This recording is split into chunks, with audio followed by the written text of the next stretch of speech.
Good morning. It's been a long while since I've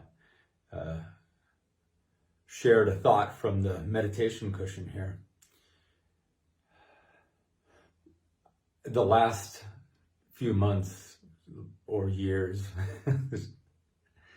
it's been this wonderful journey of learning how to trust the heart,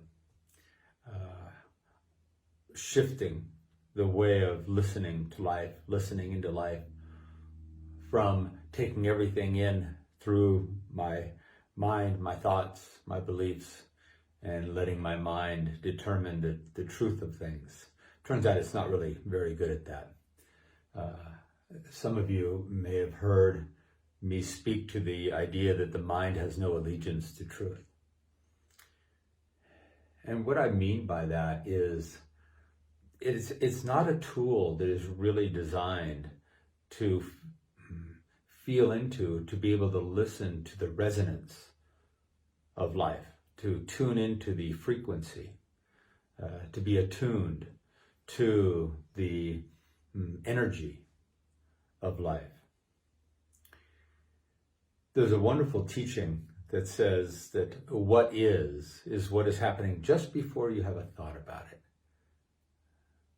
What is the nature of reality, the nature of the essence of an experience, of a situation, of life.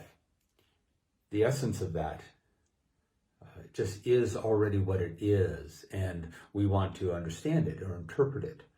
And so we tend to take in the experience and feed it directly to the mind and bring our attention to what is my mind thinking? What are my thoughts about this? And whatever the mind generates, we call truth.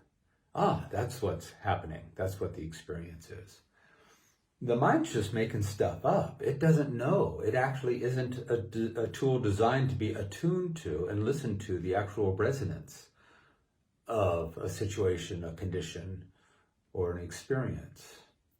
The heart is much more attuned to that. And it's actually, the heart is more of a portal, that when we bring our awareness to allowing the heart to feel into an experience and listen,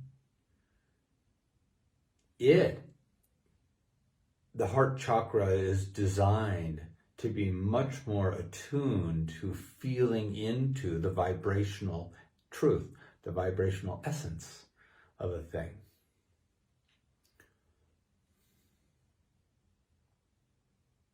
So the invitation here is to allow, to continue to not so quickly give an experience to the mind, for the mind to figure out the truth of a situation.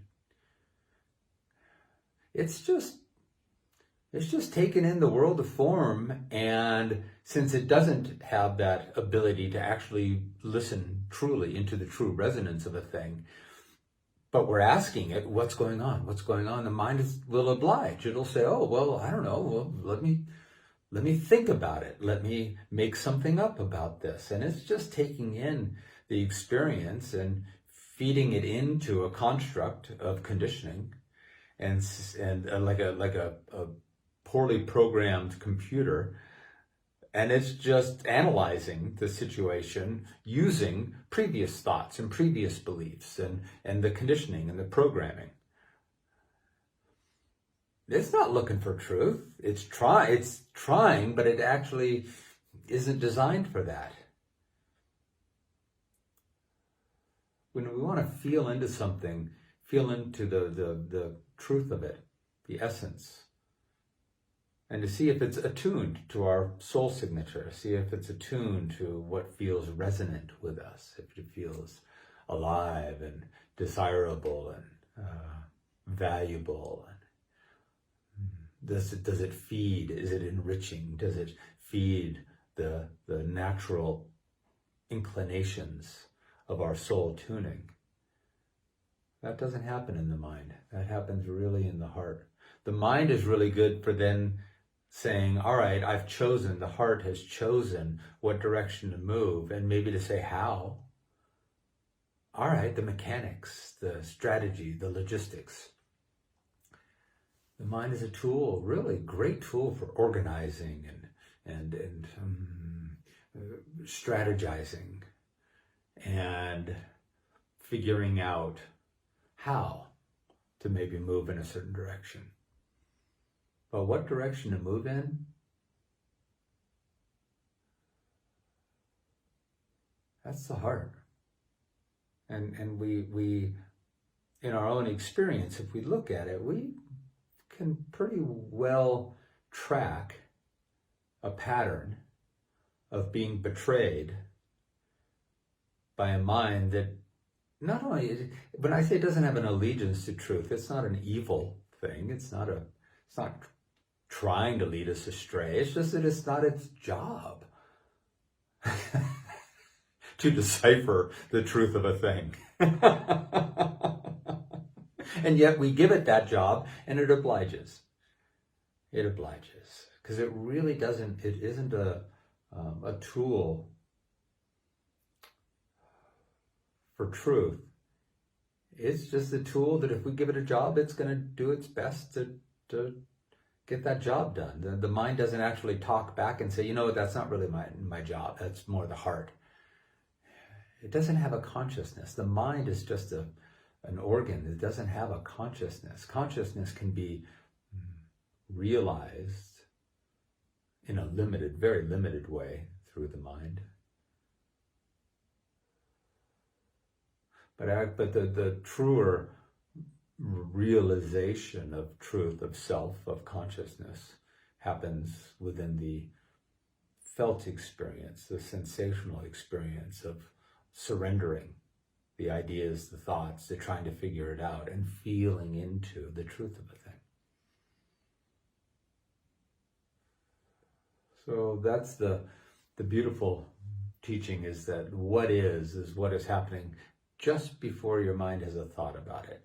As soon as your mind has a thought about it, it is no longer actually interpreting what is, it's just coming up with its own thoughts about it.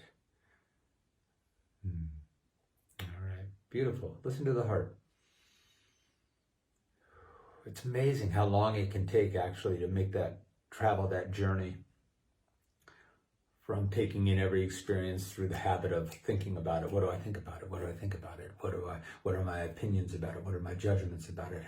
What's my assessment of the situation? That's all happening typically in the mind when we drop out of that and allow our heart to assess, to feel into the vibrational resonance of whether it feels good or desirable or beneficial to our soul's path.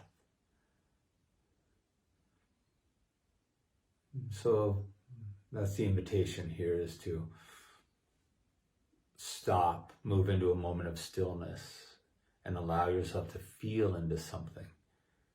And your mind might argue and say, no, my job, I've got this. And just get used to saying, no, you hang out for a little bit. I'm going to feel into this and see what feels resonant. And make more of my choices from that faith in my own heart, in my own truth. Beautiful. All right, enjoy the day. Bye-bye.